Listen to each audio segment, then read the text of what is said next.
Hello बच्चों मैं हूं प्रदीप, आपके अपने YouTube channel Pradeep sir chemistry वाले में बच्चों आपका स्वागत है।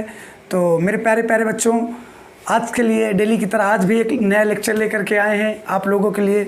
तो आप लोग हो जाइए तैयार अपने लेक्चर के लिए। तो जैसे कि हर क्लास में आपको बताते रहते हैं कि मेरे प्यारे बच्चों कि आपकी सारी क्लासेस क्या हो गई हैं, स्टार्ट हो गई। तो आप क्रम से क्या करते रहे, अपनी पढ़ाई को तैयार करते रहे, क्योंकि सारे बच्चों क्या हो गए हैं, पढ़ाई पे जुड़ गए हैं। ठीक है, तो आप लोग भी क्या हो जाएं, जुड़ जाइए, अच्छे से अच्छे मेहनत करते रहिए मेरे प्यारे बच्चों। ठीक है, तो यहाँ से तक कि हम फ्री में आपको सारी बातें यहाँ से वीडियो दे रहे हैं। तो आप लोग कोशिश करिएगा कि इन सारी वीडियो को जो समझो, पढ़ो और उनको नोट करते हुए चलें। क्या करते बच्चों, समझते हुए उनको नोट करते हुए चलेंगे, ताकि हमें सीखने और समझने में बड़ी आसानी आएगी। ठीक है, तो प्यारे बच्चों आपके लिए फिर डेली की तरह आज नए क्लास लेकर के आए हैं। ठीक है, चलो देखते हैं फिर उस क्लास का क्या नाम है। तो आज की तरह डेली की तरह आज भी क्लास लेकर के आए हैं, क्लास 12th की केमिस्ट्री में। आज बताते हैं आप लोग को बच्चों कि त्रिज्या अनुपात क्या होता है। त्रिज्या अनुपात क्या होता है, ठीक है बच्चों, आज बताते हैं त्रिज्या अनुपात। इसको बोलते हैं रेडियस रेशियो। क्या कहते हैं बच्चों, रेडियस रेशियो, त्रिज्या अनुपात। ठीक है, आज बताते हैं बच्चों आप लोग को त्रिज्या अनुपात है ना। जैसे कि सर पिछली क्लास में आप लोग ढेर सारा सीख लिए, सर गोला वोला कैसे जमाया जाता है, ये सब आप क्या कर रहे हैं बच्चों, एक एक क्लास में सीख रहे हैं। तो आज हम बताते हैं कि त्रिज्या अनुपात क्या होता है। ठीक है, त्रिज्या अनुपात क्या होता है। तो थोड़ा सा यहाँ पर लिखेंगे त्रिज्या अनुपात में, क्या लिखोगे, त्रिज्या अनुपात में लिखना क्या लिखोगे यहाँ पर। तो चलिए बच्चों देखते हैं हम लोग त्रिज्या अनुपात का डिफिनेशन देखते हैं। त्रिज्या अनुपात क्या होता है कि सर किसी, नोट कर लेना बच्चों, किसी आयनिक क्रिस्टल में, किसी आयनिक क्रिस्टल में उपस्थित, क्या किसी आयनिक क्रिस्टल में उपस्थित धन आयन, किसी आयनिक क्रिस्टल में उपस्थित धन आयन तथा ऋणायनों, क्या था बच्चों, धन आयन तथा ऋणायनों के अनुपात को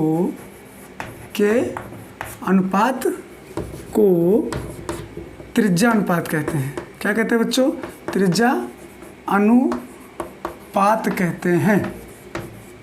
क्या कहते हैं बच्चों, उनको त्रिज्या अनुपात कहते हैं। क्या कहोगे बच्चों कि सर किसी आयनिक क्रिस्टल में उपस्थित धन आयन तथा ऋणायनों के अनुपात को त्रिज्या अनुपात कहते हैं। ठीक है बच्चों, तो यहाँ पर समझते हैं, थोड़ा सा आप लोग समझेंगे यहाँ पर थोड़ा सा समझेंगे कि क्या कह रहा है सर किसी आयनिक क्रिस्टल में। फॉर एग्जाम्पल ये बच्चों मान लीजिए हमारे पास ये कुछ क्रिस्टल हैं आयनिक। आप लोग जानते हो ना आयनिक क्रिस्टल कैसे बनते हैं सर। हाँ सर, जो आयनों से मिलकर के बने होते हैं उन्हीं क्रिस्टल को तो हम लोग आयनिक क्रिस्टल कहते हैं। किससे सर, जो आयनों से मिलकर बने होते हैं बच्चों उन्हीं को तो हम लोग आयनिक क्रिस्टल कहते हैं। जैसे positive negative, positive negative, positive negative, negative positive, इस तरह से बच्चों, है ना, इस तरह से। ठीक है, जब इस तरह से क्या होते हैं हमारे क्रिस्टल मिलकर के बने होते हैं, इन्हीं क्रिस्टल को तो हम लोग बोलते हैं क्या बच्चों, आयनिक क्रिस्टल कहते हैं। इन्हीं क्रिस्टल को क्या कहते हैं, आयनिक क्रिस्टल कहते हैं। अब क्या कह रहा है भैया कि आयनिक क्रिस्टल में उपस्थित धन आयन तथा ऋण आयनों के अनुपात को, मतलब कि भैया ये क्रिस्टल किससे बन रहा है। तो बच्चों आपको पता है कि सर ये जो क्रिस्टल बन रहा है दो आयनों से मिलकर के बन रहा है, एक धन आयन है और एक क्या है, ऋण आयन। एक क्या है बच्चों, धन आयन है और एक क्या है, ऋण आयन। तो इस धन आयन और इस ऋण आयन के क्या होता है, अनुपात को, इस धन आयन और इस ऋण आयन के अनुपात को ही त्रिज्या अनुपात कहते हैं। कि बोला जाए बच्चों कि जो हमारा ये धन आयन और ऋण आयन है एक दूसरे से कितने रेशियो से, जैसे मान लीजिए दो गोला है, दोनों गोला कितने एक दूसरे से कितनी त्रिज्या के साथ, कितनी रेशियो के साथ एक दूसरे से जुड़ता है, उसी रेशियो को, अनुपात को हम लोग त्रिज्या अनुपात कहते हैं। उसी अनुपात को हम लोग क्या बोलते हैं, त्रिज्या अनुपात कहते हैं। ठीक है बच्चों, उसी को क्या कहते हैं, त्रिज्या अनुपात कहते हैं। तो कोई पूछे क्या होता सर, आयन के बीच धन आयन और ऋण आयन कितनी त्रिज्या के साथ जुड़ा हुआ है, उन्हीं अनुपात को हम लोग क्या कहते हैं, त्रिज्या अनुपात कहते हैं। तो यहाँ नीचे लिखना बच्चों, त्रिज्या अनुपात इक्वल टू होता है, त्रिज्या अनुपात बराबर क्या होता है, आर पॉजिटिव और आर निगेटिव। आर पॉजिटिव का मतलब वही धनायन और R निगेटिव का मतलब ऋण आयन। ठीक है, R पॉजिटिव और R निगेटिव। कुछ सारी बात समझ बच्चों, R पॉजिटिव और R निगेटिव, ये हुए क्या इनके क्रिस्टल के, है ना, ये इनका क्या हुआ फार्मूला है। ठीक है, चलिए इस तरह से हो गया। तो बच्चों थोड़ा सा हम लोग और देखेंगे कि हमारे जो कुछ ऐसे हैं कि जो हमारे क्रिस्टल अनुपात के निम्न टाइप्स होते हैं, कुछ टाइप्स हैं, उन टाइप्स को क्या करेंगे आपको आगे बताते हैं। तो आप लोग इसको क्या करेंगे नोट कर लेंगे बच्चों। तो हम क्या करते हैं आपको एक टेबल बना करके समझाते हैं कि उस टेबल में कुछ हमारे क्या है त्रिज्या अनुपात हैं, उनके बारे में आपको समझाते हैं। ठीक है, चलिए देखिएगा। तो इसको आप लोग नोट कर लो या स्क्रीनशॉट ले लो जल्दी से, फिर हम बताते हैं आगे। देखिएगा यहाँ पे टेबल बना करके आपको समझाने की कोशिश कर रहे हैं। तो टेबल समझने से पहले आप लोग थोड़ा सा कुछ पॉइंट को याद कर लेंगे बच्चों। ये पॉइंट कुछ हमारे पास है, क्या है सर 0.155, फिर दूसरा 0.225, तीसरा भैया 0.414, 0.732, 1.000। इसको याद कर लो थोड़ा, 3 4 5 6। अब आपको टेबल बनवाते हैं। टेबल में क्या करोगे देखना।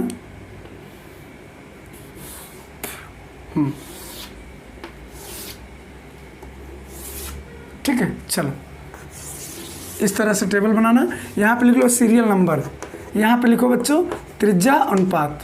क्या होता है त्रिज्या अनुपात, और यहाँ पर कोऑर्डिनेशन नंबर, और यहाँ पे क्या लिखोगे भैया, यहाँ पे लिखोगे क्रिस्टल स्ट्रक्चर। ठीक है, और यहाँ पे क्या लिखोगे बच्चों एग्जाम्पल। यहाँ पे क्या लिखोगे एग्जाम्पल। ठीक है, समझना कैसे आपको समझाने की कोशिश कर रहे हैं। और इसको ना समझ में आए थोड़ा सा आपको बातें यहाँ पे समझ लेना कि भैया जो हमारे क्रिस्टल यूनिट होते हैं सर वो 4 टाइप से बनते हैं। कितने टाइप से बनते हैं बच्चों 4 टाइप से। आपको यहाँ पे समझाने की कोशिश कर रहे हैं। पहला एक ऐसे बनता है त्रिभुज में बनेगा बच्चों, एक किस में बनेगा त्रिभुज में बनेगा। ठीक है, और दूसरा किस में बनेगा चतुष्फलकीय बनेगा, इस तरह से चतुष्फलकीय बनेगा इस तरह से। फिर एक क्या बनता है भैया, यहाँ पे 6 नहीं है, यहाँ पे 6 बच्चों, यहाँ पर 8 है, थोड़ा मिस कर लो, इसको सही कर लो, 4 6 8। यहाँ पे क्या बनेगा, यहाँ पे अष्टफलकीय बनेगा इस तरह से, अष्टफलकीय बनता है ये। ठीक है, और एक लास्ट वाला कैसे बनता है बच्चों क्यूब की तरह बनेगा। लास्ट वाला कैसे बनेगा सर क्यूब की तरह बनता है, इस टाइप से बच्चों। ठीक है, कैसे बनता है क्यूब की तरह। ये 4 टाइप से क्या करना है हमें देखना है।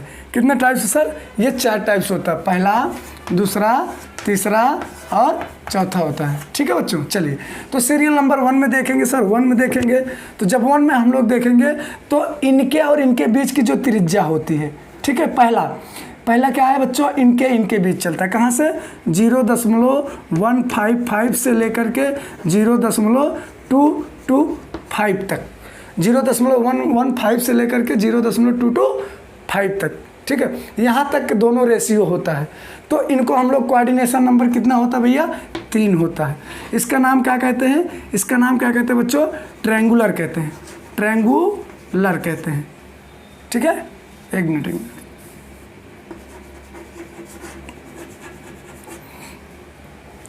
क्या कहते हैं बच्चों ट्रायंगुलर कहते हैं, ट्रायंगुलर। ठीक है, इसका एग्जाम्पल क्या होता है, तो होता है B2O3। ठीक है, इसको बोलते हैं बोरान ऑक्साइड, बोरान ऑक्साइड। ठीक है, B2O3। अगला दूसरा आता है बच्चों, दूसरा आता है सर दूसरा यहाँ से यहाँ तक बच्चों, यहाँ से यहाँ तक क्या 0.225 से 414। कोऑर्डिनेशन नंबर कितना होगा इसके सामने वाला 4 होगा। ठीक है, स्ट्रक्चर कौन बनेगा भैया ये, इसको हम लोग बोलते हैं, इसको बोलते हैं टेट्राहेड्रल,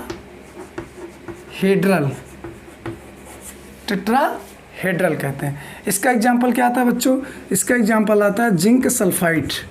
क्या आता है जिंक सल्फाइड आता है। तीसरा देखना बच्चों, तीसरा सर यहाँ से यहाँ तक के बीच की, कहाँ से यहाँ से सर 0.1414 इंटू 0.372, कोऑर्डिनेशन नंबर कितना आता है बच्चों? 6। कोऑर्डिनेशन नंबर 6 आता है। ठीक है, बनेगा कैसे सर? ऑक्टाहेड्रल बनता है, ऑक्टाहेड्रल। Example NaCl। एग्जाम्पल क्या होता है बच्चों?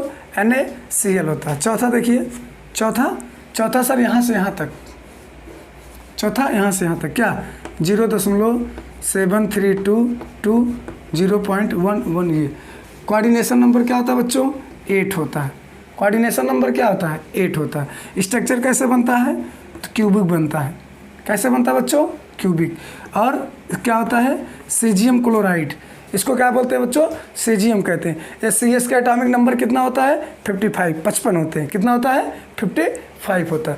तो इस तरह से बच्चों हमारा क्या है, एक छोटा से आपको टेबल दिए हैं, जिस टेबल से आपको क्या किए हैं, ये समझाने की कोशिश किए हैं कि ये जो हमारे क्या होते हैं, ये जो हमारे त्रिज्या अनुपात होते हैं, त्रिज्या रेशियो, रेडियस रेशियो होता है, ये कुछ 4 टाइप से ऐसे होते हैं।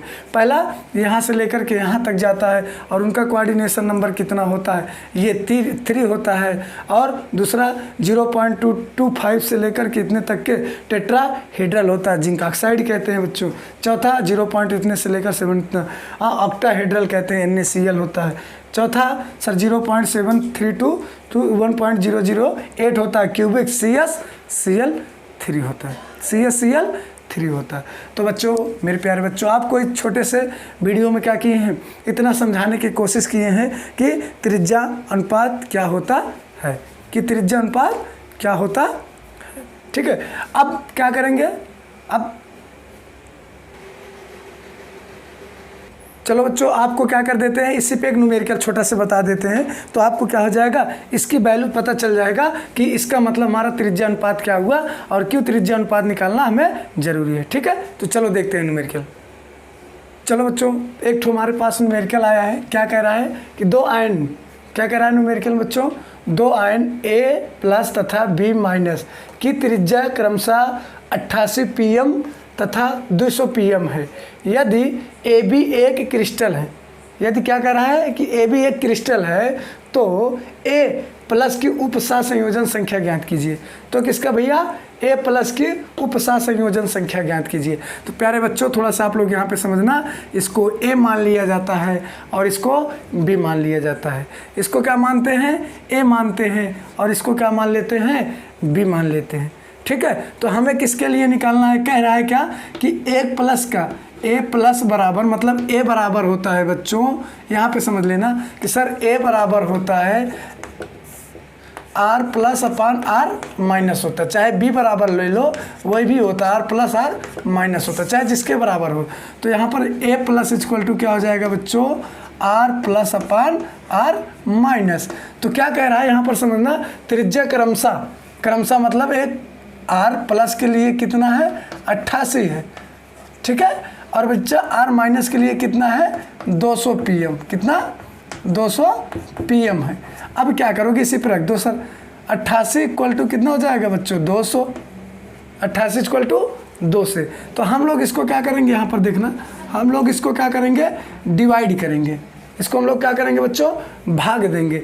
और पूछ क्या रहा है कि उनकी संयोजन संख्या होगी, तो जब भाग दोगे तो क्या करोगे? नीचे देख लो ना, नीचे कि सर यहाँ से देख लो, 88 और भाग दोगे कितने?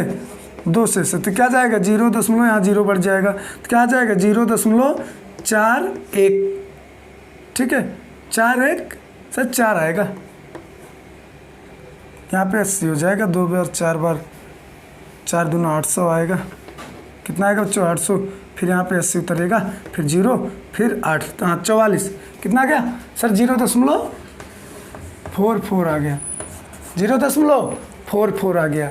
तो A+ बराबर बच्चों कितना आ गया सर? A+ बराबर 0.44 आ गया। तो अब इसी को हमें क्या बताना है? Coordination number. तो बोलो बच्चों, A बराबर ये कहाँ है? 0.4 कहाँ है? यहाँ है, यहाँ। ठीक है, यहाँ है 0.4, तो 0.4 यहाँ है, तो इसका मतलब इसका कोऑर्डिनेशन नंबर पूछा है ना। कोऑर्डिनेशन नंबर कितना आ जाएगा बच्चों? 6 आ जाएगा। संरचना पूछते तो ऑक्टाहेड्रल, एग्जाम्पल पूछते तो क्या हो जाता? एग्जाम्पल पूछते तो NaCl, तो कुल कोऑर्डिनेशन नंबर कितना है बच्चों, यहाँ पे मिला करके लिख देना कि यहाँ पर इनका कोऑर्डिनेशन नंबर कितना आया 6। ये अपना आ गया आंसर, ये क्या आ गया आंसर, ये कोऑर्डिनेशन नंबर कितना निकला 6, कितना निकला 6। तो आप लोग इसको फटाक से स्क्रीनशॉट कर लो।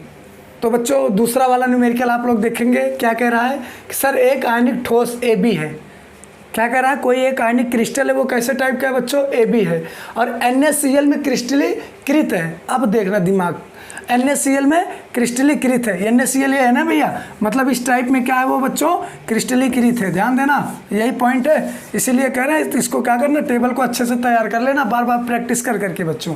NaCl में क्रिस्टलीकृत है, A+ आयन की त्रिज्या 100 pm है, तो B- की त्रिज्या ज्ञात कीजिए, ठीक है। तो हमें किसके लिए ज्ञात करना बच्चों, A+ के लिए, तो क्या होता है सर, R1/R- होता है। तो भैया R1 बराबर कितना दिया, R+ बराबर कितना दिया है, यहाँ पे बताना बच्चों, R+ बराबर 100 दिया है और R- पूछ रहा है, हम A की वैल्यू इधर रख देते हैं। A बराबर क्या हो जाएगा, ये देखना A के लिए, क्योंकि NaCl की क्रिस्टल कौन होगा, ये होगा ना, इसका रेशियो हमें पहले देखना है। तो कैसे देखोगे बच्चों, 0.414, तो इसको भाग दोगे तो बच्चों नीचे देखना, यहाँ पर देखना, तो सर R- इक्वल टू क्या हो जाएगा 100/0.414। तो भैया दशमलव हटाने के लिए हम लोग क्या करेंगे, आप दशमलव हटा दोगे तो 1 2 3 0 ऊपर लगा दोगे, कितना 0 3 0। तो भैया इसको भाग दोगे तो कितने से आएगा, 0.410 ये आएगा, ये इसका आंसर आ गया। ए किसके लिए निकला, ए के लिए निकला, ये किसके लिए निकला बच्चों, ए के लिए निकला। अगर कह दिया जाए कि सर बी के लिए बताइए, क्या कह रहा है कि सर बी के लिए बताइए, तो बी बराबर क्या लिखोगे, B- बराबर होता है बच्चों R+R+R-। तो बी बराबर क्या लिखोगे सर, R+100 तो रहेगा ही, और इसका R- रहने दो, और अगला क्या है, बी बराबर कितने है बच्चों, ये आएगा, क्या आएगा, ये 0.732, 0.732। तो इधर ले लो, R- इक्वल टू हो जाएगा 100/0.732। तो यहाँ से फिर दशमलव हटाओगे तो ऊपर 1 2 3 बढ़ाना पड़ेगा। तो बच्चों इसको भाग दोगे तो आपका आएगा 136, 136 आ जाएगा क्या आपका आंसर। अब पूछ रहा है कि सर कि इनमें इनकी त्रिज्या बी, तो बी की त्रिज्या क्या हो जाएगी सर, ए की त्रिज्या कितनी थी, ये था, ये 4110 था, कितना था 4110 था, 4110 था बच्चों। तो क्या करेगा यहाँ पर 4110 था, तो 0.9 लगा, हटाओ, 4110 था और क्या था 136 था। इस तरह से बच्चों हमारा क्या निकलेगा, एक टाइप में आपका ये निकला हुआ है। तो आप एक होमवर्क देते हैं, आप लोग उसको होमवर्क में कर करके हमें कमेंट बॉक्स में बताएंगे कि इसका आंसर क्या आ रहा है। तो बच्चों ये आपके लिए एक होमवर्क आया है, ठीक है, इसको आप लोग होमवर्क में कर करके हमें कमेंट बॉक्स में बताएंगे। क्या कह रहा है कि एक ठोस AB की संरचना NaCl जैसी दिखाई देती है, आप पता है NaCl है, तो उसके B आयन की त्रिज्या इतना है, मतलब 170 pm है, तो B आयन की त्रिज्या ज्ञात कीजिए। A आयन की त्रिज्या है और B को ज्ञात करना, जैसे इसमें बताएं, ठीक है। तो इसका B आयन के लिए आप लोग इसको सॉल्व करेंगे, कोशिश करेंगे, देखते हैं कितने लोग को क्या क्या आंसर आता है, ठीक है। तो आप लोग इसको होमवर्क में नोट कर लेंगे। हमारा आंसर आया बच्चों, हमारा आंसर आया है, आप लोग सॉल्व कर लेंगे तो कमेंट में बताएंगे, तो हम आपको अपना आंसर बताते हैं, ठीक है, हम अपना आंसर बताते हैं, ठीक है। तो हमारा आंसर कितना आएगा बच्चों, हमारा आंसर आया है 232, ठीक है, ये आंसर आया। आप लोग करके एक बार चेक कर लेना, अभी हमारा कंफर्म नहीं है, आप लोग करके बताएंगे, कंफर्म करेंगे कि सर सही है कि नहीं है, ठीक है। तो मेरे प्यारे बच्चों, आज के क्लास के छोटी सी क्लास में यहीं पे रखते हैं, फिर नेक्स्ट क्लास में मिलते हैं, ठीक है। तो आज हम लोग क्या किए बच्चों, आपको त्रिज्या अनुपात सिखाने की कोशिश किए हैं। तो आप भी क्या करिएगा बच्चों, इसको लिख करके एक एक पॉइंट खूब अच्छे से समझोगे तो आपको अच्छे से आसानी से त्रिज्या अनुपात समझ में आ जाएगा, ठीक है। तो प्यारे बच्चों, आज के क्लास को यहीं पर रखते हैं, नेक्स्ट क्लास में मिलते हैं, तब तक के लिए बाय बाय, जय हिंद बच्चों।